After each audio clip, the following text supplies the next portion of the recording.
award is presented to a blood service or centre from a developing country that has made a significant contribution in strengthening transfusion practice within the country.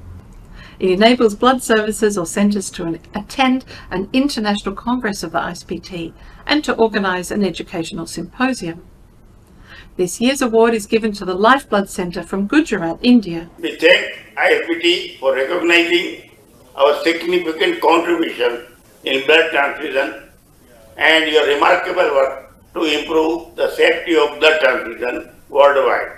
Thank you. We thank from the bottom of our heart to all the officials of ISBT for presenting us the most prestigious Developing Country Award 2020.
My topic is implementation of patient blood management step by step, because it is very important to take which step first. You cannot take the last step first. So first I will acknowledge this gentleman who coined the term patient blood management, because he first time proposed the need for a paradigm shift in the care of patients who are initially considered as the transfusion recipient. This is the global definition of the patient blood management, which is accepted by everyone, by all the societies, which states that patient blood management is a patient-centered, systematic, evidence-based approach to improve patient outcome by managing and preserving a patient's own blood. Here you emphasizes or the fact patient's own blood, not allogenic donor blood, while promoting patient safety and empowerment. This definition clearly emphasizes the informed choice of the patient. The informed consent of the patient in this definition is clearly mentioned, because several times we give the transfusion, but we don't ask the patient what are the other alternatives available in spite of giving transfusion. So informed choice is very important for the patient blood management. Patient blood management is a proactive approach. It is patient-centered and it is a multidisciplinary. It is a teamwork basically. Physicians, surgeons, anesthetists, hospital administration, as well as the transfusion medicine specialist, all have to work together for the implementation of patient blood management. It emphasizes on the management of the anemia. You will learn the fact that 60% of the blood utilized in our country is for the correction of the nutritional anemia.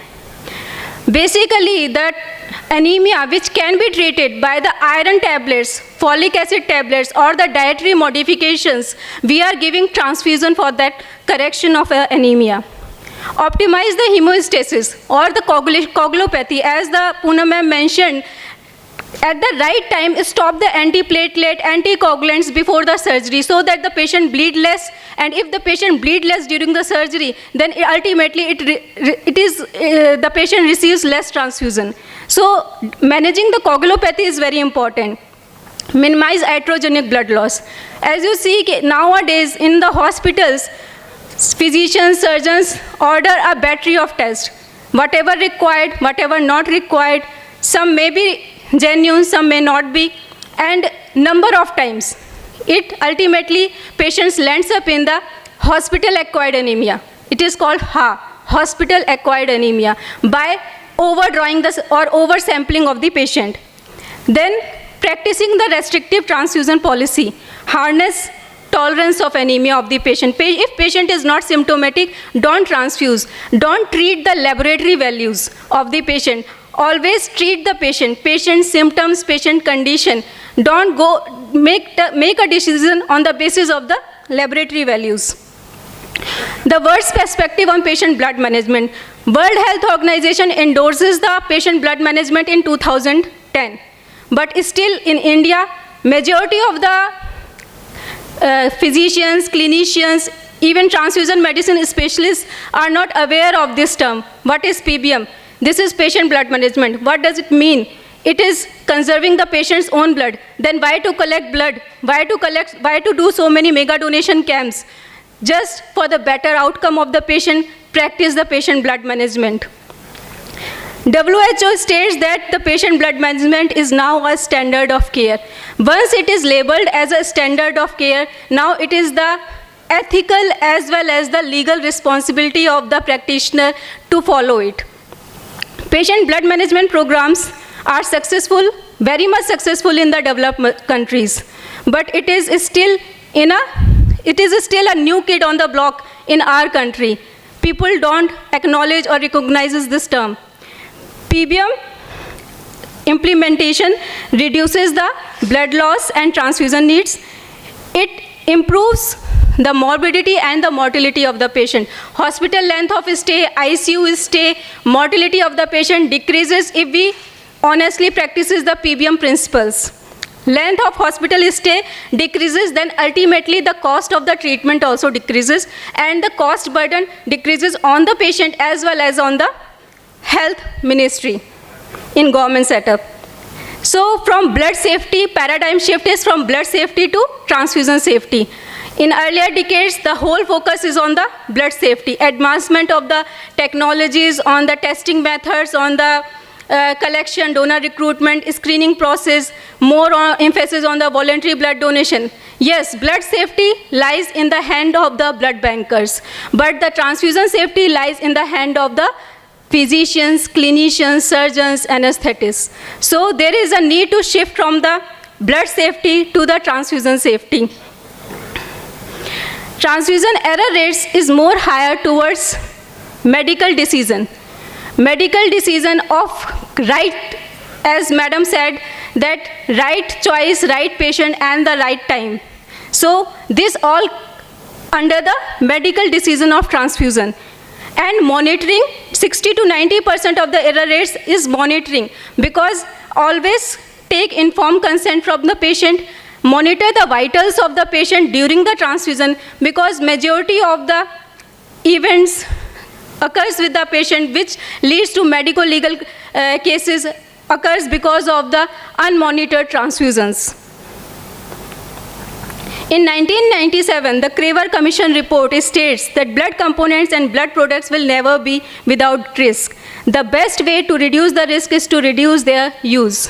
Initially, blood is considered as a inert recharging fluid, that is the tonic, but it is not true. It is like a liquid organ transplant. It has several immune and non-immune complexities in the recipients. So it is not a tonic, it is like a transplant, so give it until and unless it is very necessary. So there is a need of transfusion guidelines.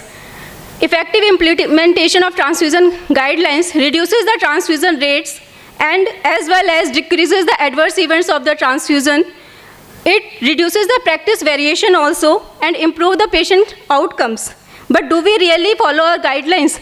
This publication in the Annals of the Surgery shows there is so much variation among the surgeons regarding the transfusion in a hip replacement surgery. The variation lies between 1.5 to 77.8% between a same type of surgery.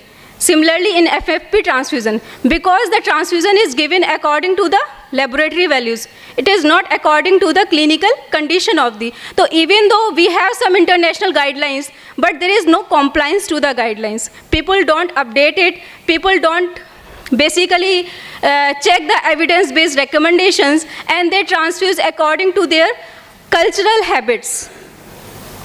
So these are the 10 steps for the implementation of the patient blood management. But who can take the effort for the implementation part? Because it is a labor-intensive endeavor.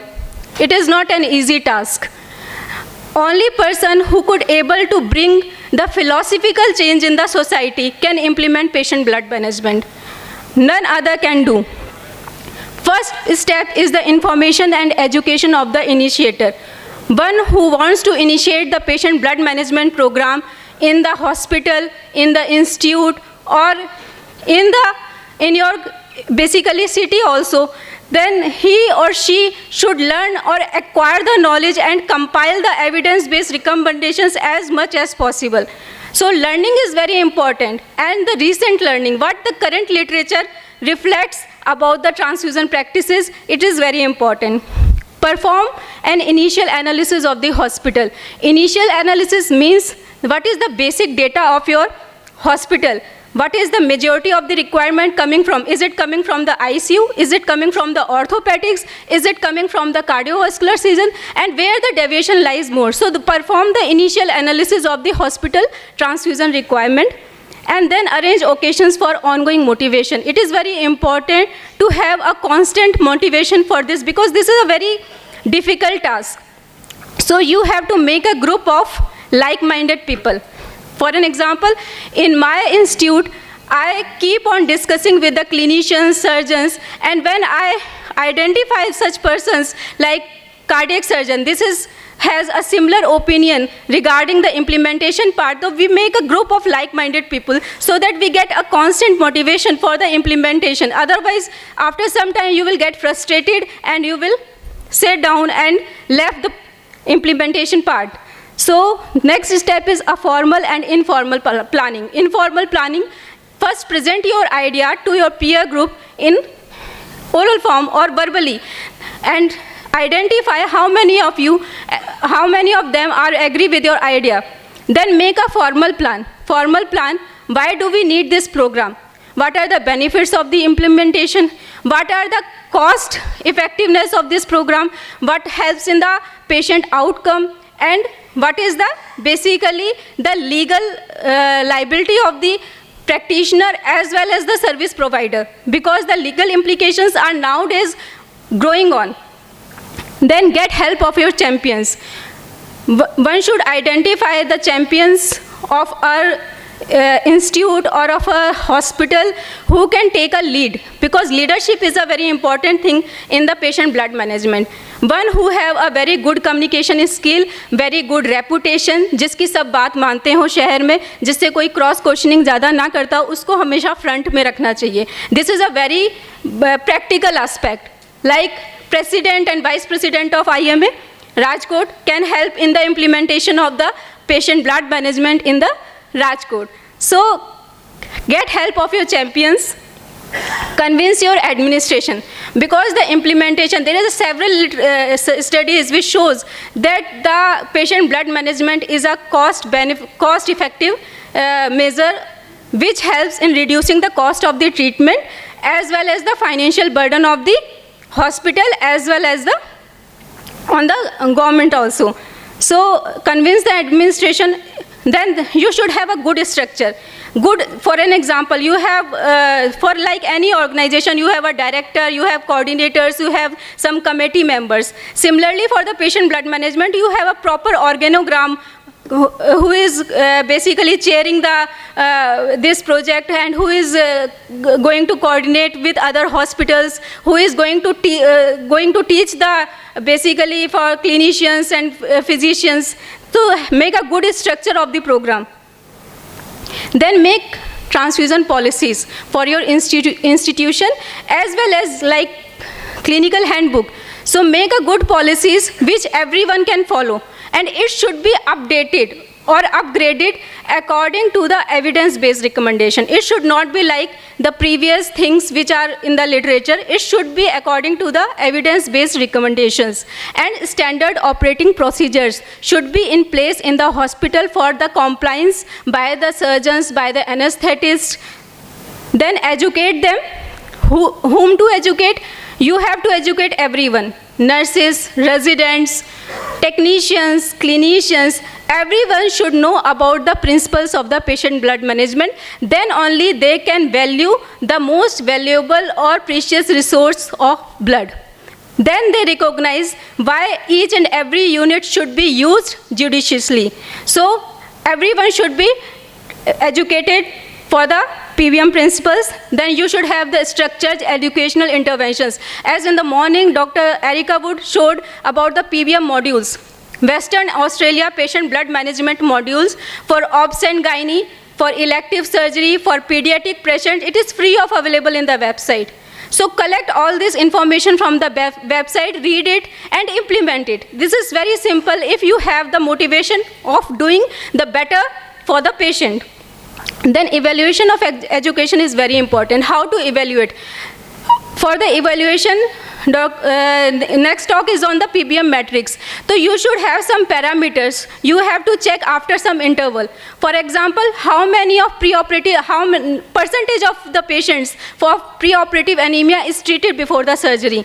Then percentage of the patients receives tranexamic acid during the intra-op surgery where the blood loss is more than 500 ml. Percentages of the patients in which you have used other blood conservative measures like acute normovolumic hemodilution. So these are the basically metrics, parameters where you can evaluate the impact of education. Then define your goals and targets. How much transfusion you are reducing, how much allogenic transfusion and adverse events related to the transfusion you are reducing after the implementation part. Then running the program is quite difficult because you cannot do all the things parallelly. So first set your priorities. Which part of the patient blood management you are going to address first? For an example, as I previously mentioned, 60% of the transfusion is given to the patients who are having nutritional anemia. So take a pledge that you will not treat the nutritional anemia by giving red cell transfusion, because the red cell transfusion is not for the treatment of basically iron deficiency anemia.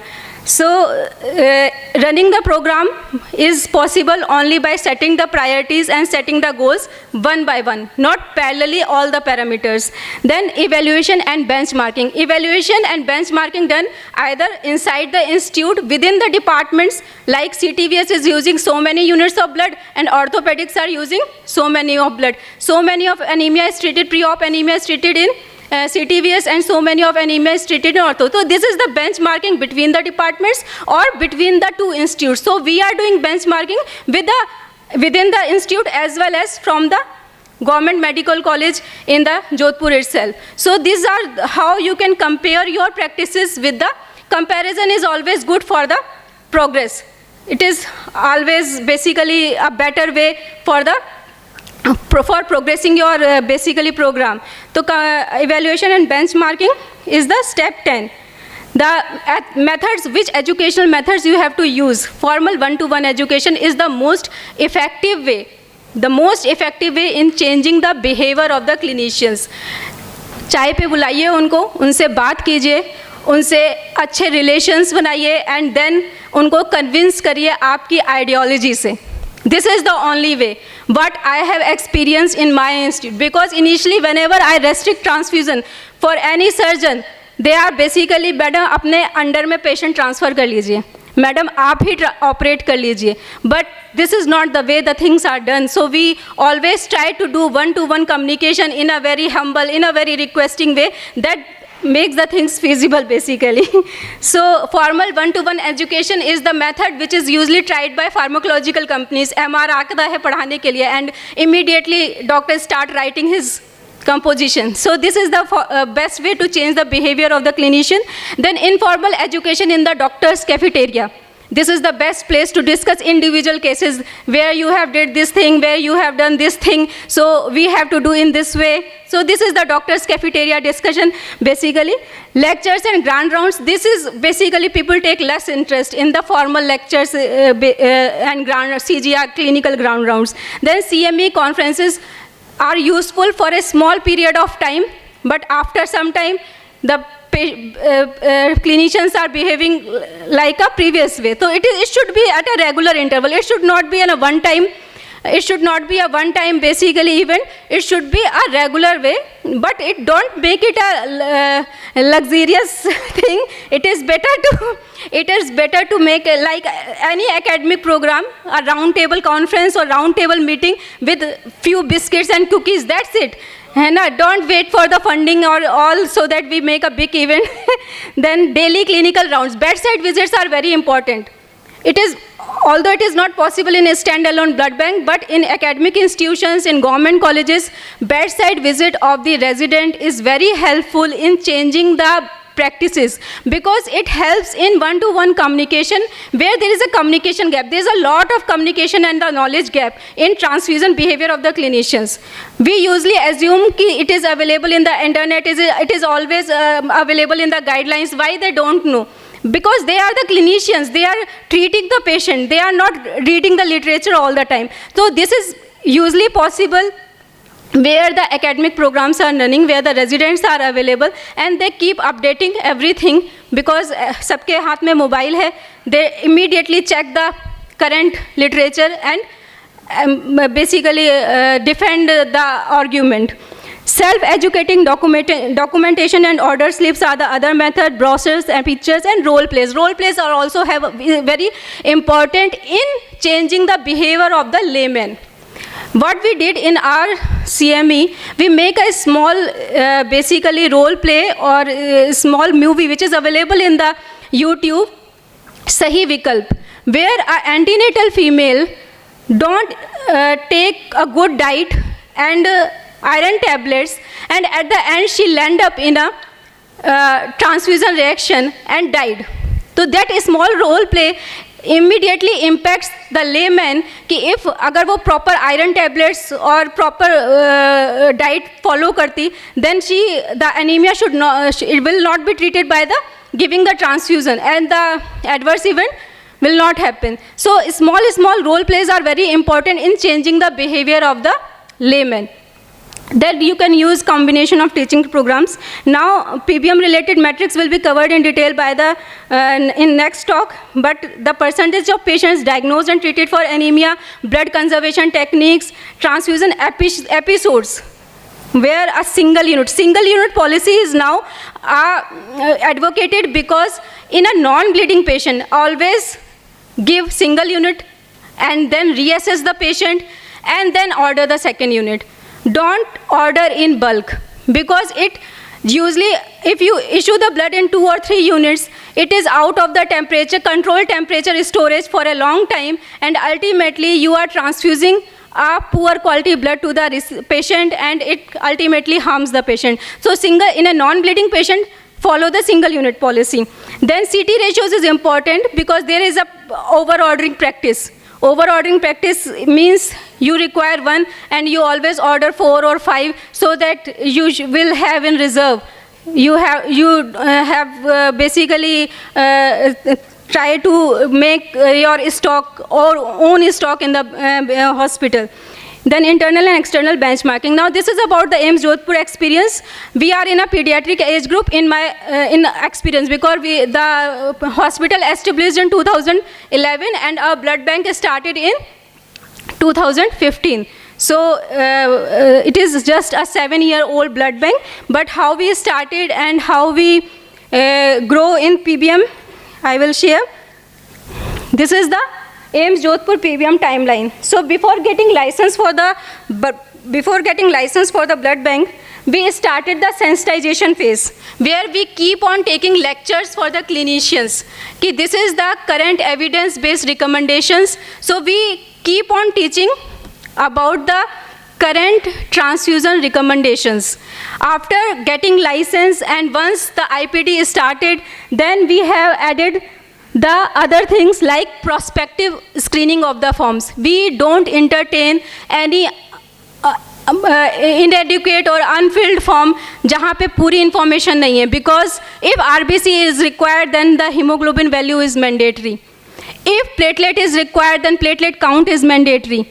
If plasma is required, then PT INR is mandatory. And not only the laboratory values, what is the current indication of the transfusion? Current indication, patient is bleeding, patient is symptomatic, or patient is hemodynamically stable or going to any intervention. For prophylactic transfusions, it is important which intervention is patient is going to receive which intervention, because epidural catheter insertion have different cutoff, then major surgery have different cutoff, then simple central line insertion. Central line insertion you can do on 20,000 platelet count. Still people ask about the platelet kit, it is 40,000, 50,000, please issue platelets. But for central line insertion, 20,000 cutoff is adequate. Then we started prospective screening of forms, then bedside evaluation of transfusion reports, then PBM classes to the individual departments, and pre-operative anemia management by starting pre-operative anemia clinic in 2021. And we have received the funding from the ISBT for patient blood management workshop in 2019, when Erica Wood physically came to Jodhpur and take lecture on the patient blood management. So this is how we did, and we started acute normobolic hemodilution in all cardiac surgeries from the beginning. So the most compliant department in our institute is cardiac surgery. They use the least units of blood. Then in sensitization phase, we raise the awareness. What are the problems we faced? Lack of interest and time in seminars. Because as we see, after taking a delicious lunch, the food is like morphine. It is very difficult to focus. The same thing is with the long seminars and the lectures. Then know all attitude. Generally, basically, clinicians think that they are superior than the non-clinical departments. So they know all about the patient. This is the basic attitude. I am not labeling it. Then insensitivity regarding transfusion. Transfusion is not very important issue to address basically. So they are very insensitive about the transfusion practices. So basically outliers are everywhere. Leave the outliers. Leave the outliers and focus on those which are basically like-minded and compliant to your opinions. Then we made institutional standard operating procedures and the protocols. But there are other problems that SOP is not easily available. Ward में SOP circulate करने के बाद गायब हो जाती हैं. Then we keep on providing, pasting on the walls. But then we made charts, है ना? So we keep on emphasizing, repeating these things on basically daily basis, because as a transfusion medicine specialist, our residents and consultants don't restrict ourselves inside the blood bank. We always keep wandering in the ICUs, wards, so that we can came to know what are the actual problems or the practical problems. Then tables and algorithms like this. We made this type of chart, protocols, transfusion threshold protocols, which is pasted on the board of the wards, ICUs, so that every time new resident came and they don't ask, madam, what is the current recommendation, and every time we have to spend the same level of energy. So we pasted this type of, this is the massive transfusion protocol of AIIMS Jodhpur. So this is the way we did. Then problem with thresholds. Thresholds should not be confused with the triggers. Triggers and thresholds, there is a difference between the threshold and the trigger. Basically, triggers mandates the transfusion. But there is nothing mandatory. If your patient is hemodynamically stable, then even though patient, for an example, in a dengue patient, 10,000 count is not basically trigger for transfusing platelets. Even 10,000, patient is stable, asymptomatic, no evidence of bleeding, no predisposing factor of bleeding, patient is afebrile, then don't transfuse. So there is a difference between the threshold. Threshold always give us space to watch and observe the patient, and then do accordingly. Then patient-centered decision making. Here the informed consent of the patient is very important. For an example, a postpartum female of hemoglobin 6, when our resident go to the bedside and ask कि तुम blood transfuse कराओगी या अनार का रस पीना prefer करोगी? Patient was hemodynamically stable. Then illiterate female immediately said कि नहीं वो अनार का रस पी लेगी, transfusion नहीं कराना. So this is an important thing. This is the informed consent. She knows well कि हाँ भाई मेरे को choice दी गई है दोनों में. So this is the informed consent. Then documentation. Then it is very common in academic institutes, from at the place of physician sign, they वो चिड़िया उड़ाने का, the clinician will be identified from the blood request order. So proper write your phone number, proper signs, so that we can call you whenever we have any query regarding your transfusion request. So the important is the clear documentation on the blood request form. Then periodic audit. In hospital transfusion committee meetings, we address individual departments. This is the report card of the orthopedics. Then okay, then ठीक है, चाय के साथ सब कुछ चलता है. Then we said, sir, इधर थोड़ा सा improvement हो सकता था, sir, इधर थोड़ा सा और better कर सकते थे. So this is the way we try to do.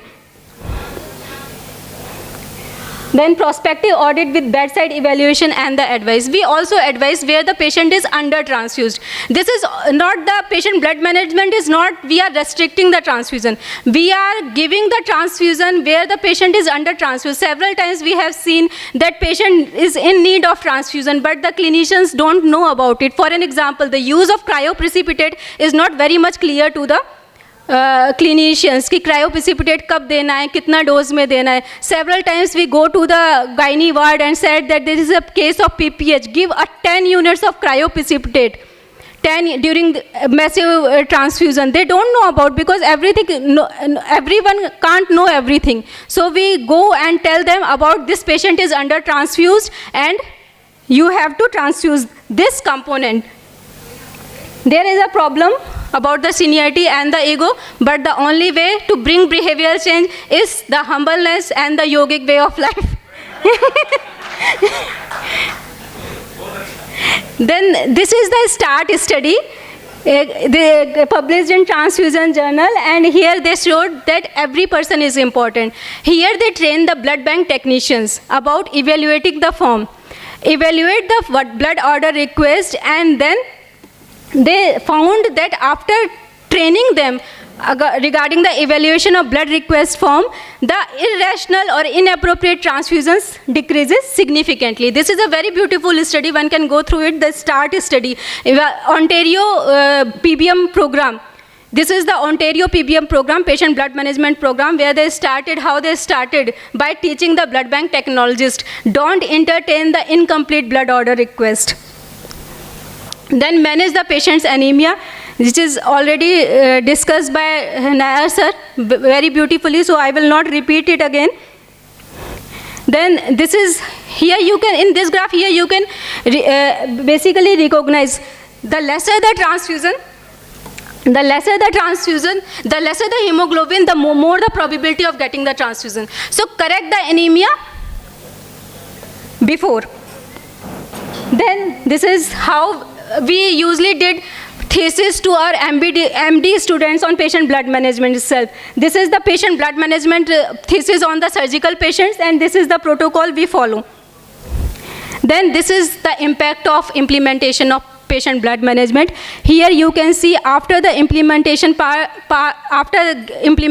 all these measures, the 3 pillars of the patient blood management, we were able to reduce the transfusion rate from 24.9% to 14.5%. And similarly, the post-discharge hemoglobin, at the time of the discharge, the hemoglobin was better. the length of ICU stay was decreased from 21.6 to 12.6%. And this is how to reduce the surgical blood loss. This is already covered by Poonam ma'am. Then acute normovolumic hemodilution, which we practice in all cardiac surgeries. We collect the blood from the patient just before the surgery, and after completion of the surgery and at the closing time, we transfuse it back. This is acute normohemovolumic dilution, and we found that there is a significant allogenic transfusion requirement decrease. This is the CTVS transfusion data. There is a basically very less number of patients receive transfusion. And when we compare our data from the US and the UK, our allogenic transfusion rate in cardiac surgeries is even lesser than them also. Then transplant patients, we prepare the transplant patients well before the surgery by giving erythropoietin and the IV iron, so that before the transplant, the patient hemoglobin should be well above 12 or 13, and the allogenic transfusion requirement is minimized. Then this is comparative data of dengue requirement. Where the prospective audit is done, the transfusion of irrational transfusion on dengue was less. This is all about. Then the external benchmarking, what I told in the implementation part, our mean transfusion requirement is almost 2 times less than any second AIMS, where we compared the IPD patients and the IPD mean transfusion requirement of the IPD patients. This is the age district. This is our NHM health survey data, and we found that majority of the transfusion is given to the 18 to 30 age group. This is very basically surprising, because in developed countries, the majority of transfusion is given to the older age group patients above 65, but our younger population is more sick, because majority of transfusion is given to the 18 to 30 year age group of the patients. This is the projected demand, but after the implementation of the patient blood management, our actual demand is very less. Then cost effectiveness, we also calculated the cost benefit analysis, and we found by reducing the irrational transfusions, we have saved more than 78 lakhs of our institute. Then this is monitoring of the bedside transfusion practices, and we started to reduce the wastage of the blood units, because several times blood units ward mein padi rehti hai, and residents don't bother to start the transfusion, and after some time we found that it is wasted. So this is the monitoring, about the monitoring of the transfusion.